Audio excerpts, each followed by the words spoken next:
If you're one of those people who always watch videos like Kai Cenat or Mr. Beast and always wanted to know how they got started on YouTube or just how to start in general, look no further because you found the right page. In my mind, I'm hoping you say 2 or 3. Agree? Yeah, indeed, you look good and we came to party, but I don't want to waste my time. I'll waste your time. I'll waste your time. Today, I'm going to be letting you guys in on the monetization requirements that you need to get monetized. Number 2, 5 tips on your channel and getting it started. And number 3, my personal analytics and my process of my monetization. So stay tuned. So first, I'm going to tell you guys a little bit about my personal experience with YouTube and my background. I've been on YouTube for a little over a year now. I posted my first video August 3rd, 2023. That video got 224 views, but that's okay because most of those views were majority my family and just places that I shared my video. Instagram, YouTube, Snapchat, and so on and so forth. Since then, my channel now has over 200 videos, a combination of regular videos and shorts, because you guys need to keep in mind shorts are included with your video count. I've gained 1.43 thousand followers. Yes, 1.4K. We're almost at 2,000. That is the goal. And honestly, my YouTube journey has just been up and down, up and down. I didn't come into YouTube with 20,000 followers or anything like that. I'm a small, regular, normal person who works a 9 to 5 and does what they need to do to handle their business.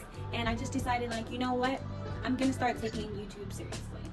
And from then, I've just been kind of learning lots of information all over YouTube, all over Instagram, and just really anywhere that I can pick up the information that I need to help my channel and to help myself succeed.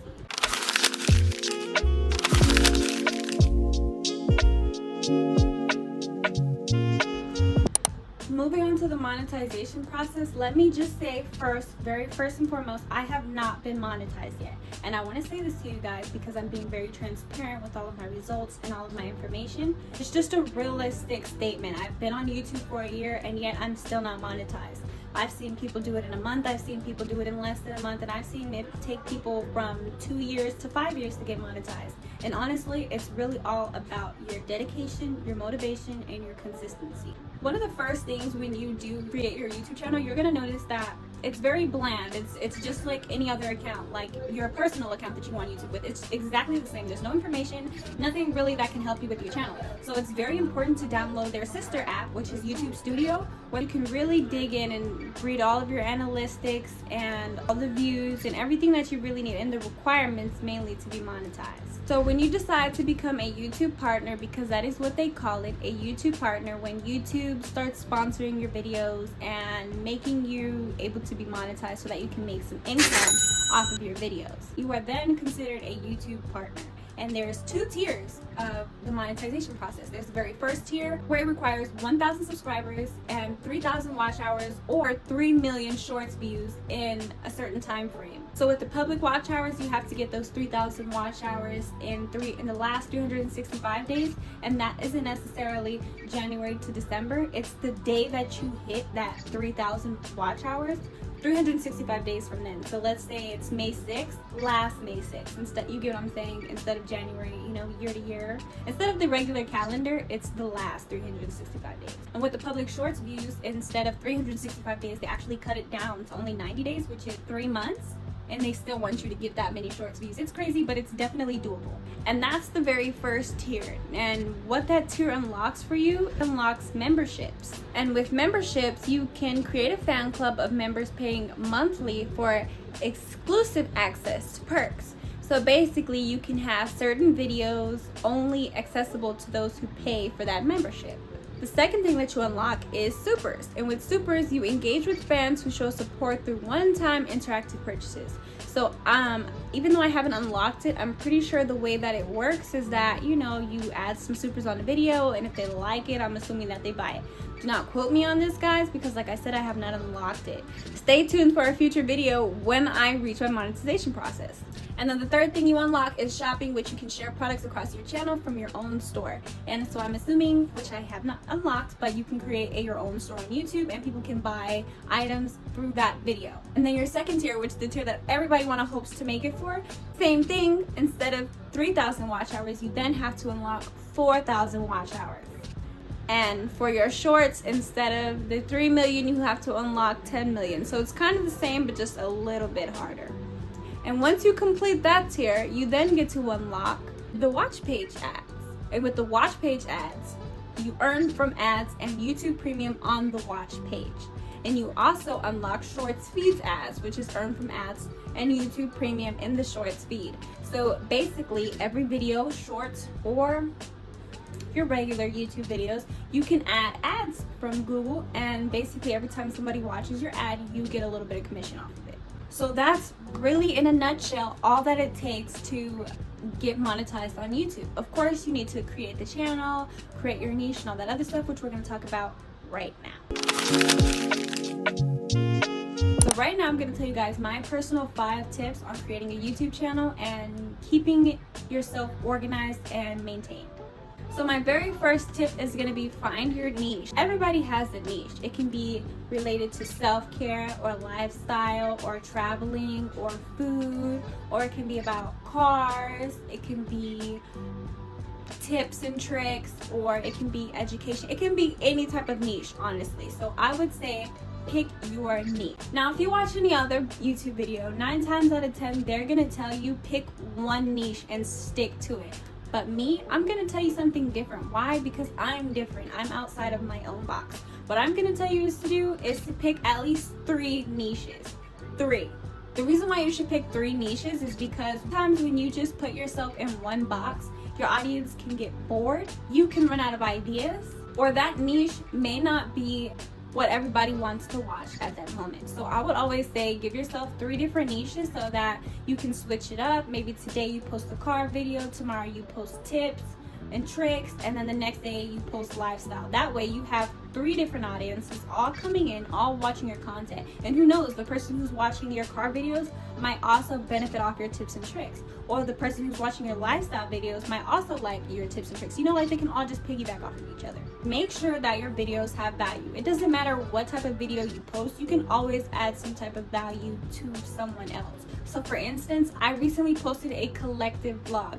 That vlog did not bring any value to anybody other than looking at my life and what I do in my collectiveness. So that is an instance of not bringing value. Make sure that your video is at least answering a question. So you can start your video off like, are you having a hard time waking up in the morning? Well, in today's video, I'm going to show you guys my 5-day vlog on how I wake up in the morning. You know, and etc. and so on and so forth. Like, bring them in. Make them think, why would I sit here and watch this 15-minute video just of someone's life? Like, what? Why would I do that?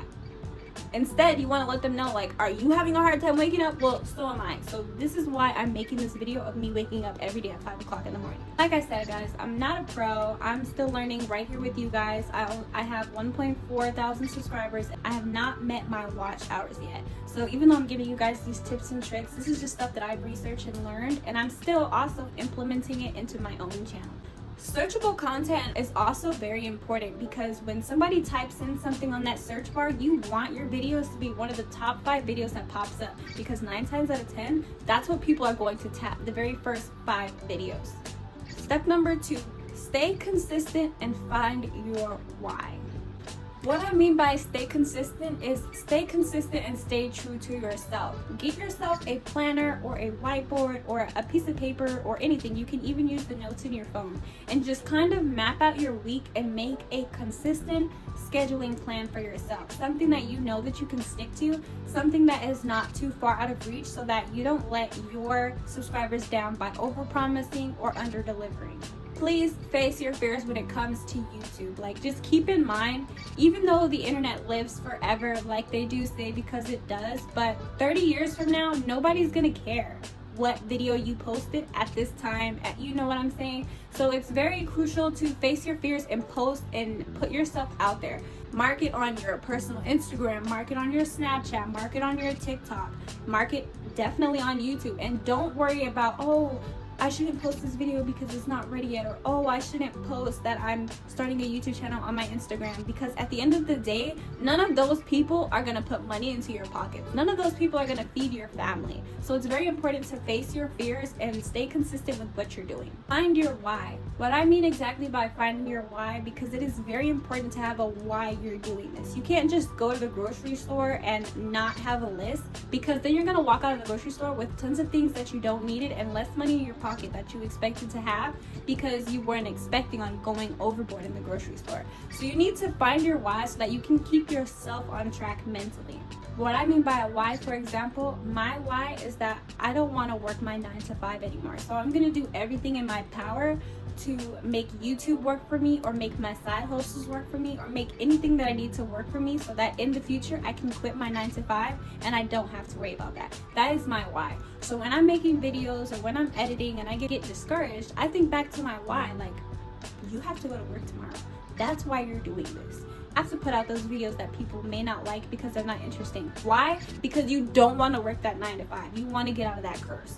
You want to get out of that generational curse and create generational wealth for your family. So you need to do that. You need to create your why. And on top of the why and the staying consistent and facing your fears and creating the schedule, do not be afraid to fail. If you post a video and it only gets 10 views in 2 days, do not be upset. Do not be mad. Or maybe not 10 views, maybe 100 views. Don't be upset. Don't be mad. Just take that as 100 people viewed my video. Think about it. If you were in your room and 100 people were outside knocking to get in your room, that's gonna be a lot of people knocking to get in your room, right? It's the same thing with YouTube. So just because you dropped a video and 100 people and only 100 people watched it, that means that those 100 people watched it. I want you guys to take that failure and fuel it right back up into yourself to push even harder. Like the only way that you can learn and prosper is if you fail. Because if you never fail and you're doing everything perfect, then are you really learning? No, you're just going by a playbook, rule by rule by rule. Sometimes it takes failure and it takes messing up to learn from those situations and move forward. Just like a relationship, if you got cheated on in the past, I hope you guys haven't, but this is just real life situations. If you guys have got cheated on in the past or dealt with a toxic boyfriend, even though you guys might regret it, in reality, you needed that experience, because if not, then the next boyfriend that you got would have probably done or treated you the same way. But now you know the toxic traits and you know what cheating looks like and you know what your worth is. So you've grown from that failed relationship and to prosper into a more beautiful woman or male. But once you have your 3 niches, stay steady, create that schedule, and just pick a lane and drive steady. Number 3, editing and your marketing. When it comes to YouTube, it's really tricky, honestly. Sometimes the algorithm will eat up an unedited video, and sometimes the algorithm will eat up a very nice, well put together video. So it really depends on your niche.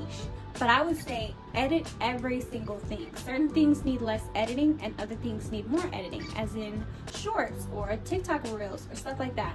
That doesn't require much editing. But when it comes to a 35-minute video or a 25-minute video, like, it's very important to make sure that you are editing and learning with your editing to make your video better. So a little challenge that I want to give you guys is make 100 videos. Make 100 videos and post them on your YouTube channel. And with each and every video, what I want you to do is change something different. Whether it's the lighting or the effects or the text or anything. Each video that you create, just continue to progress when it comes to the editing, and do not give up. Make sure that your thumbnail is eye-catching. Like, people want pretty thumbnail. Even though they don't explain the whole video, that just tells somebody, like, just from a glance. It's like kind of like a bookstore, the book cover, right? So you can't read the whole book by the book cover, but once you see the book cover, it's like, maybe I'll read this book. That's the same thing with thumbnails and YouTube videos. When people see your thumbnails, they're looking at it like, would I really want to watch this video? So you want to make sure that your thumbnails are eye-catching and grabbing. Next, right after your thumbnail, the first 15 seconds of your YouTube video plays. Now, this is so detrimental, and I hope I said that word correctly. It goes your thumbnail and then the first 15 seconds of your video. You want to make sure that first 15 seconds is popping, whether it goes right into your video, or whether you have like a little preview of your video, or whether you have like a joke or something, or a questions, or whatever you have. You want to make sure that the very first 15 seconds of your video is the highlight, kind of, because that's what's going to determine whether or not people watch the whole video of yours. They're gonna watch the first 15 seconds and say, this is boring, next. Or they're gonna watch the first 15 seconds and be like, wow, I need to keep watching, this is good. When it comes to your title, you do not need an overlong title. You don't want to put a paragraph as your title, and let me tell you the reasons why. One, people might not even get to see the whole thing. It might turn into ... at the end of your video, and no one's really gonna know what you're doing. Number two, you want to keep it simple and cute. You want to keep it eye-grabbing and attention-wise. So maybe capitalize one word, or switch your order around of how you put vlog or day in the life. You know, kind of switch it up a little bit. Keep it spicy and unique. And third of all, you don't want to put every single thing that you do in your title. You kind of want to leave a cliffhanger somewhere or somewhat. What are they doing on this trip? Why are they going to this place? You know, or what design is getting done. You don't want to tell all in the caption and the thumbnail. You kind of want to leave like little cliffhangers so that they'll want to tap into that video. And as you're editing and making your videos, like I said, it's all about the progress. Keep the 100 video challenge going. Every single video, make sure that you guys are changing at least 1 to 2 things to make your video better, and you're gonna progress and be great, I promise. When it comes to marketing, it can be very simple. You do not have to pay thousands and thousands or hundreds of dollars on ads or anything like that. All I would honestly tell you is to use your social media accounts. If you have TikTok, Instagram, Snapchat, whatever, post and let them know, hey guys, I'm uploading. Or even take it to the next level and make a separate channel or a separate account for your channel. Make a separate TikTok for your channel. Make a separate Instagram for your channel, and stay consistent. Do not be afraid of your friends seeing your YouTube videos and be like, oh my god, they're starting a YouTube video. Like, who cares? Who cares about them? We're worried about you. We're worried about you and what we're doing, not about what the next person is doing. Focus on yourself. Number 4, research. I cannot stress this enough. You cannot be a thriving YouTuber if you don't watch YouTube. It's probably a 3% chance that of everybody who's on YouTube who've made it never watched YouTube. It's just really crazy. It's out of the blue. You need to watch YouTube. You need to be doing your research. You need to be researching your niche, researching other YouTubers, seeing what people are looking at. In the YouTube studio, they also have a tab where you can go for inspiration. So basically what that is it lets you go see what everybody is looking up. It gives you topics, it gives you things that are missing, content that has content gaps that you can then use to your advantage and post those videos, because that's what people are looking for. So do your research on your niche, watch YouTube, research what you're doing, and continue the love that you have for your channel. And number 5, lastly, is gonna be your materials. I'm gonna be the one to tell you, you do not need that $300 camera. You do not need that $50 tripod stick. You do not need all that extra stuff right now. If you were just starting off as a YouTube channel or a YouTube creator, it is important that for the very early stages, all you're doing is learning and changing and progressing. Now, maybe once you hit 1,000 subscribers or 2,000 subscribers, you can go ahead and get that camera once you have an audience, because you don't want to go out of your way spending $500 to $1,000 on your YouTube materials when, number 1, you don't have an audience. Number 2, you're not getting the traffic that you need for your videos to make that money back to where it's not a loss. And number 3, you're not even on a consistent schedule. You don't have a planning schedule, so you're just putting videos out randomly. Personally, I do not have a camera. All I have is my iPhone and my selfie stick. And the reason I have a selfie stick is because I do vlogs, so it's very important that I get the right angles that I need. Only upgrade your materials when the time is needed, once it's showing that you need it. This video probably would have been better with the microphone, but I'm still learning. That's what I'm saying, guys. I personally do not feel like I'm ready for a camera yet because I don't have my audience yet. Realistically. Like I told you guys, I was going to tell you my personal experience with YouTube.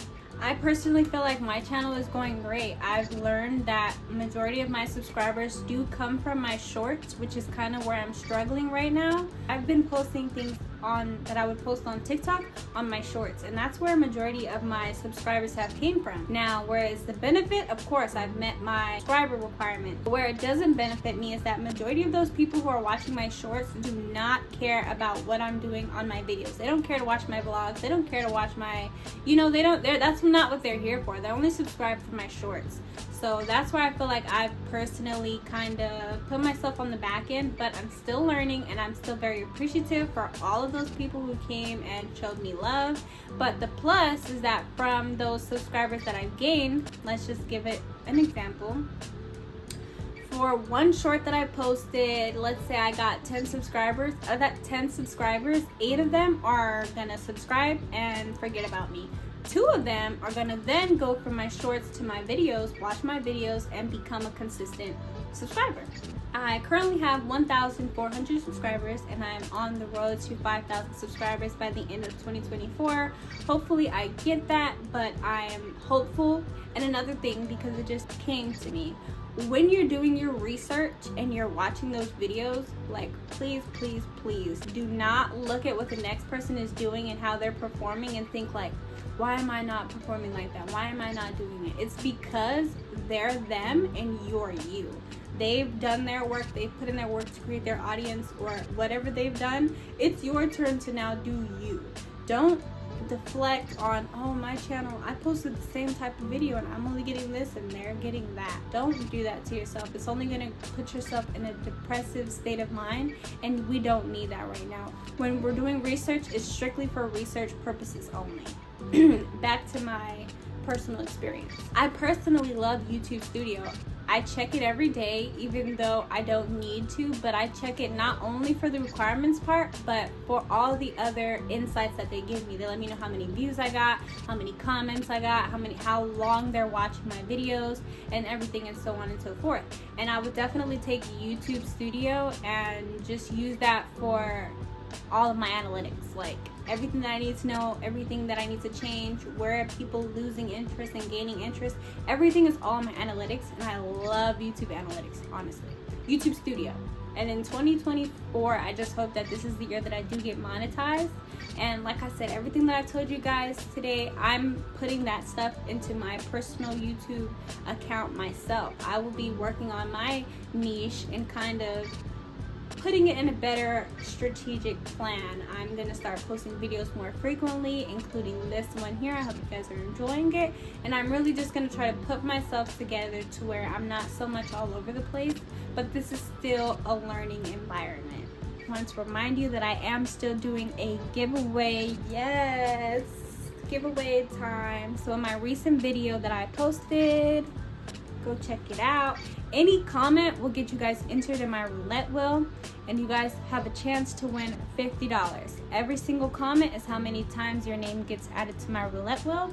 And once I reach 2,000 subscribers, I will be letting a lucky winner know that they won $50. So make sure you guys go comment, and let's get back into the video. So if you guys like this video, please make sure to leave a like, and don't forget to subscribe. I have plenty more videos that I want to give out to you guys. Stay tuned. Don't forget to like and check out all my other videos. I hope you guys have a great day. I love you. Peace out. See you on the next one.